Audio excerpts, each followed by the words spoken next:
watching these ads and you find out, well, Americans' prosperity actually are bankrolled by a bunch of very wealthy special interests that are opposed to legislation that you support, that might have an influence in terms of how you interpret that ad. This is a huge problem. Now, for this election, we're not going to be able to change the law.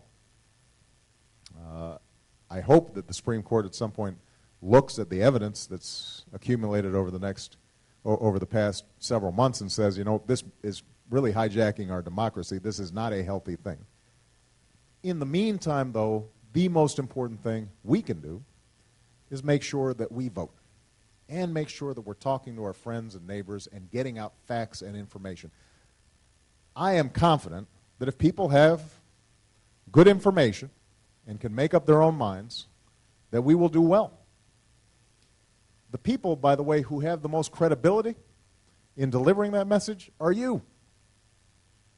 Because the truth of the matter is, no matter how negative an ad it may be, it's sort of background noise. Most people kind of tune out, especially in these states where they're getting it every 2 seconds. I mean, heaven forbid that you live in a competitive congressional district. I mean, it must just be nonstop. So at a certain point, people tune those things out. But if they hear from their friend who they respect, their neighbor who they respect, you know, here are the facts about what President Obama did with financial regulation to make sure that credit card companies can't jack up your rates without any reason or without any notice. It turns out that because of health reform, you're going to be able to get health insurance even though you've got a pre-existing condition. When they hear those things from you directly, that has more credibility than any television ad.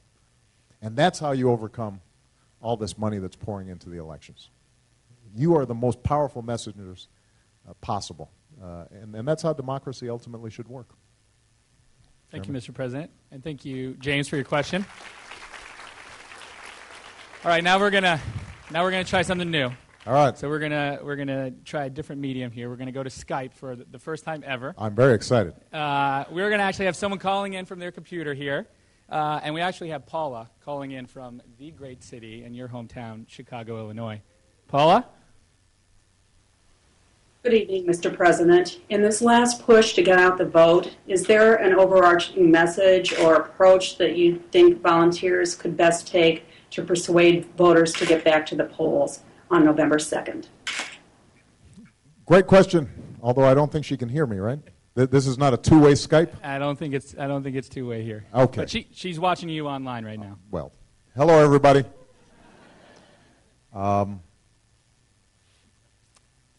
I think the most important message to deliver in this election is that it is a choice. Because what the other side is counting on is understanding the economy is still weak, even though it's growing. A lot of people are still unemployed, even though we've seen private sector job growth.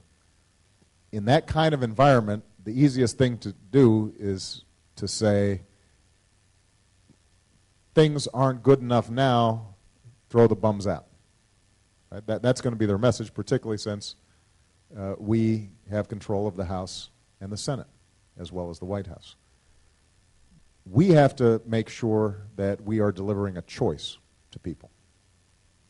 And so the most effective message is to say that this is what Democrats stand for.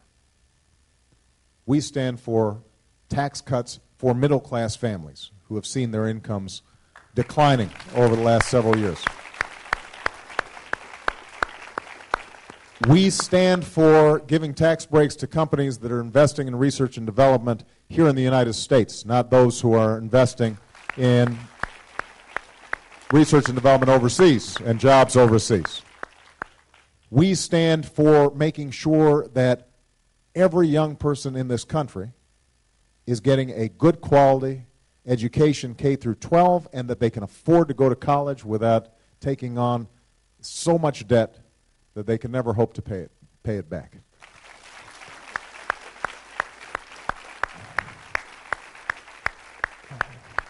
This is what we stand for.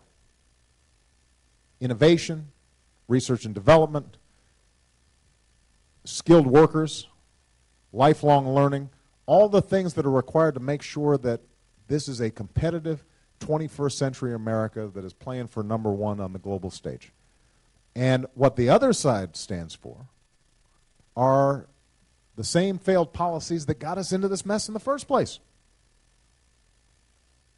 It's not as if we didn't try the other side's theories. We tried them for 8 years. We had massive tax cuts, much of those tax cuts going to millionaires and billionaires. We deregulated across the board in every field imaginable, from the financial sector to oil and gas companies to you name it.